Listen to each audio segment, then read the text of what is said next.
আচ্ছা, ওইগুলো অল্প অল্প। আপনি ম্যাক্সেসের যে একটা প্রাইস বলে দেন। হ্যাঁ, আপনার ম্যাক্সেসের এই সাইজের যদি কেউ আসে, আপনার কেমন কি প্রাইস? সিস্টেম নেই এর মধ্যে। তাও যদি হয় আপনার দাম 5,200 টাকা। 5,200। বাকি শুধু এমআরএফ বিক্রি করেন নাকি নাকি অন্যান্য ব্র্যান্ডের টায়ারও আছে? নিলাম, এটা হচ্ছে নিউ নিউ যশোর অটো না? New Jessore motors. New Jessore motors. এগুলো তো কোনো ওয়ারেন্টি গ্যারান্টি কিছু হয় না, না? লাগে না, দেয় না, কোম্পানি দেয় না তো। আমরা দিই না, তবে আগামী 4-5 বছর কিচ্ছু হয় না এসব টায়ার ভাই। 140, 1770।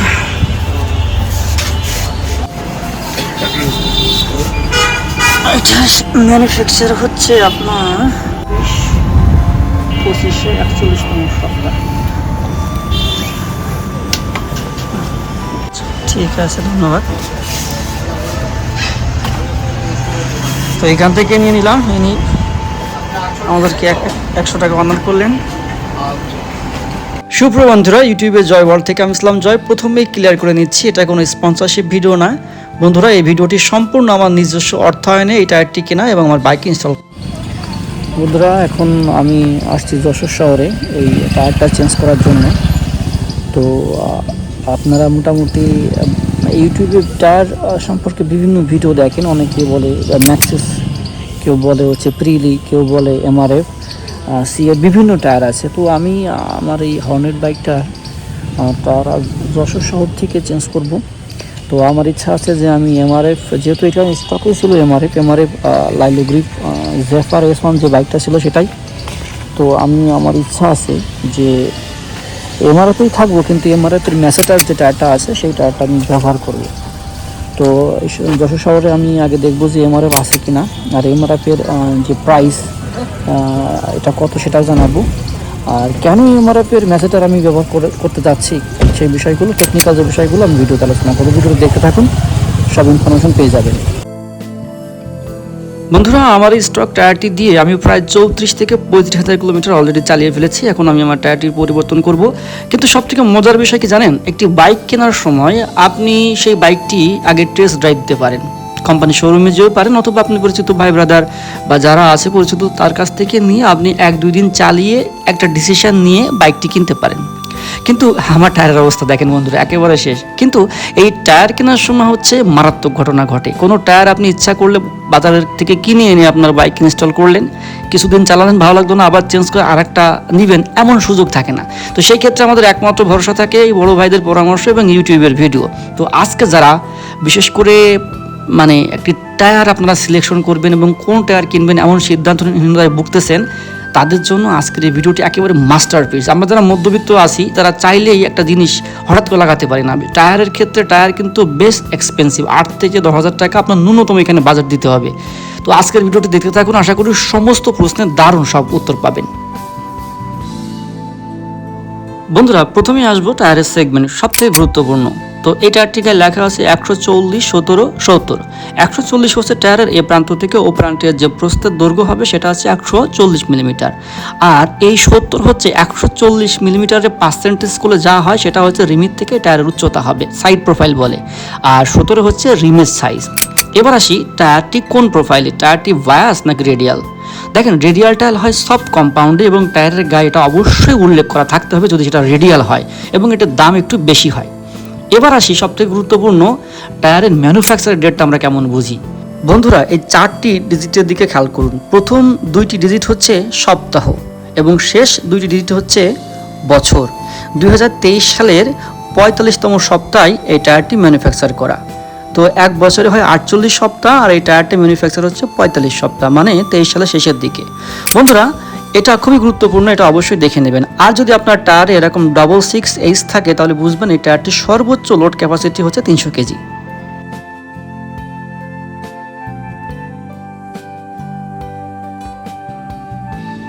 বন্ধুরা, আমি এখান থেকে যে টায়ারটি নিচ্ছি সেটা হচ্ছে 2025 সালের 41তম সপ্তাহে এটা ম্যানুফ্যাকচার করা হচ্ছে, মানে 2025 সালের শেষের দিকে, 26-এর প্রথম। আর প্রত্যেকটি টায়ারের লংজিভিটি হচ্ছে 5 বছর। আপনি চালান বা না চালান, এর পরে টায়ারের যে কম্পাউন্ড সেটা নিজে নিজে ব্রেক করা শুরু করে, টায়ারটি নিজে নিজে নষ্ট হয়ে যায়। তো আপনারা চেষ্টা করবেন সব থেকে রিসেন্ট যে টায়ারটি ম্যানুফ্যাকচার করে আসছে সেটা নেওয়ার জন্য। আর আপনার দাম শুনতে চাচ্ছেন তো, এত কথা। দামটা হচ্ছে 6200 টাকা। মেসেজের দাম আরও কম, কিন্তু যশোর শহরে কোথাও পাচ্ছিলাম না, বাধ্য হয়ে একটা দোকানে পাইছি। ম্যাচেটা সবার কাছে থাকে না, তো ইনি আমার কাছ থেকে 6100 টাকা রাখলেন এবং 100 টাকা আমাকে অনার করলেন। অ্যাক্সেসের যে একটা প্রাইস বলে দেন। হ্যাঁ, আপনার ম্যাক্সেসের এই সাইজের যদি কেউ আসে, আপনার কেমন কি প্রাইস? নেই এর মধ্যে। তাও যদি হয় আপনার দাম 5200 টাকা। 5200।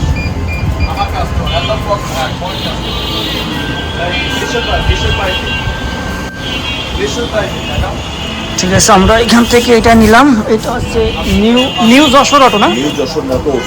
New Jessore motors.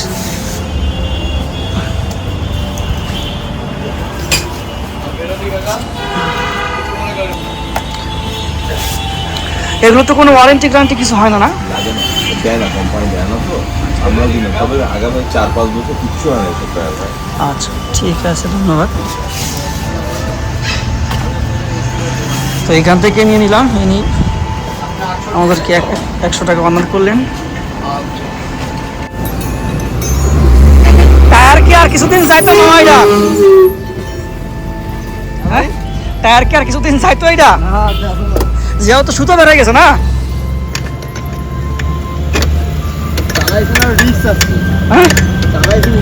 হ্যাঁ, চালাইছে রিক্সে, বহুত রিক্সে চালাইছে। হ্যাঁ বন্ধুরা, বাংলাদেশের টায়ার কোম্পানির যে দামগুলো মোটামুটি এখানে এই দামের ভিতরে পাওয়া যায়, এটা আমি আপনাদের জন্য এখানে দেখাচ্ছি। তো পৃথিবীর সমস্ত টায়ার সেগমেন্টকে 3 ভাগে ভাগ করা যায়। একটা হচ্ছে হার্ড, একটা হচ্ছে মিডিয়াম, একটা সফট কম্পাউন্ডের। তো আমি যখন টায়ারটি কিনতে যাচ্ছিলাম তখন আমাকে অনেক চিন্তা ভাবনা করতে হয়েছে। আমি যদি হার্ড কম্পাউন্ডে নিতাম তাহলে দীর্ঘস্থায়ী হতো, কিন্তু ব্রেকিং কম্প্রোমাইজ করতে হতো। আবার যদি সফট নিতাম সেই ক্ষেত্রে হায়ার স্টেবিলিটি পাতাম, হায়ার স্পিডে করতে পারতাম, ব্রেকিং ভালো হতো, কিন্তু লংজিভিটি ভালো হতো না। তো বাধ্য হয়ে আমি এই মিডিয়াম কম্পাউন্ডে আসি এবং খুঁজতে থাকি যে এই দামের ভিতরে বাংলাদেশে সবথেকে মিডিয়াম কম্পাউন্ডের টায়ার কোনটা। তো এই নিয়ে রিসার্চ করার পরে আমি আমার মনের মতো একটা টায়ার পাই, সেটা হচ্ছে এই এমআরএফ ম্যাসেটার। এমআরএফ ম্যাসেটার হচ্ছে দীর্ঘ প্রায় 10 বছর গবেষণার পরে এই টায়ারটি এমআরএফ কোম্পানি মার্কেটে নিয়ে আসে। আসসালামু আলাইকুম, আশা করি বন্ধুরা সকলে অনেক ভালো আছেন। সকালে ভোরবেলা সূর্য উঠতেছে। তো আপনারা সকলেই জানেন যে আমি আমার বাইকে ম্যাসেটার টায়ার ইনস্টল করেছি যশোর থেকে কাউকে। তো এই টায়ারের ফিডব্যাকটা কেমন সেটা আমি অবশ্যই দেবো। আমি এখন সকাল ভোরবেলা দেখতে পাচ্ছেন যে এটা ইনস্টল করা। আমি যশোর থেকে রওনা দিচ্ছি, আমি যাব ঢাকা। তো মোটামুটি 120-30 কিলোমিটার রাইড করার পরেই আমি ফিডব্যাকটা দিতে পারবো। যারা এই টায়ারটা কিনতে চাচ্ছেন বা এই টায়ার সম্পর্কে জানতে চান কেমন ফিডব্যাক, তো আমি নিজে ব্যক্তিগতভাবে আজকে 100 কিলোমিটার চালায়ে আপনাদের একটা ভালো ফিডব্যাক দিতে পারবো বলে আশা করতেছি। তো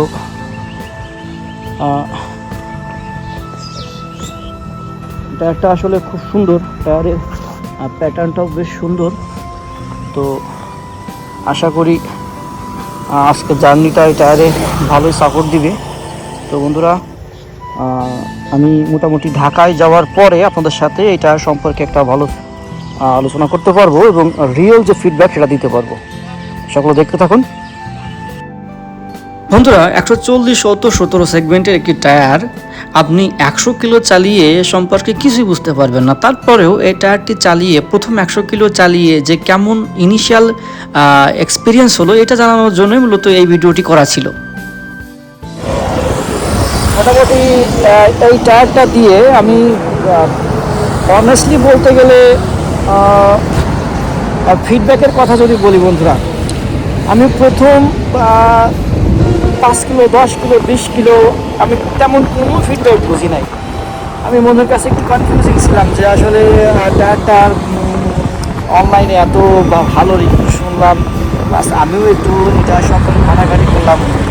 দেন আমি যখন 50 কিলো বা 60 কিলো পার করলাম, তারপরে আস্তে আস্তে এই টায়ারটার ফিডব্যাক, এই টায়ারটার কর্নারিং অ্যাবিলিটি এবং এই টায়ারটা সর্বোপরি যে গ্রিপিং যে ক্যাপাবিলিটি সেটা আমি বুঝতে শুরু করলাম।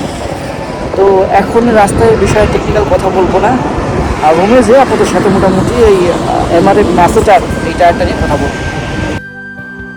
বন্ধুরা, এখন আমি এই 3 মাস পরে এই টায়ারটি দিয়ে প্রায় 4 থেকে 5,000 কিলোমিটার রান করার পরেই আমি রিয়েল এক্সপিরিয়েন্স আপনাদের সাথে শেয়ার করতেছি। দেখেন, আমি ছিলাম উভয় সংকটে। আমি মধ্যবিত্ত একজন মানুষ। আমার পক্ষে হঠাৎ করে একটি টায়ার কিনে আবার সেই টায়ারটি যদি আমার মনের মতো না হতো, আবার চেঞ্জ করে আরেকটি টায়ার কিনা খুবই কষ্টসাধ্য ছিল। বিশেষ করে যদি আমি সফট কম্পাউন্ড রেডিয়াল টায়ার কিনতাম, সেই ক্ষেত্রে আমি মাইলেজ কম পেতাম, আমি স্পিডিং করতে পারতাম, কিন্তু আমি ব্রেকিংও ভালো পেতাম, কিন্তু টায়ারের দীর্ঘস্থায়ী হতো না। তো সেই ক্ষেত্রে যদি আমি আবার হার্ড কম্পাউন্ডে চলে যেতাম, হার্ড কম্পাউন্ডে আমি ব্রেকিং আমি মোটামুটি পেতাম, আমি স্পিডিংও তেমন করতে পারতাম না, কিন্তু টায়ারটি লংজিভিটি খুব ভালো থাকতো। মোটামুটি 45,000 বা 40,000 কিলোমিটার আমি হার্ড কম্পাউন্ডে চালাতে পারতাম।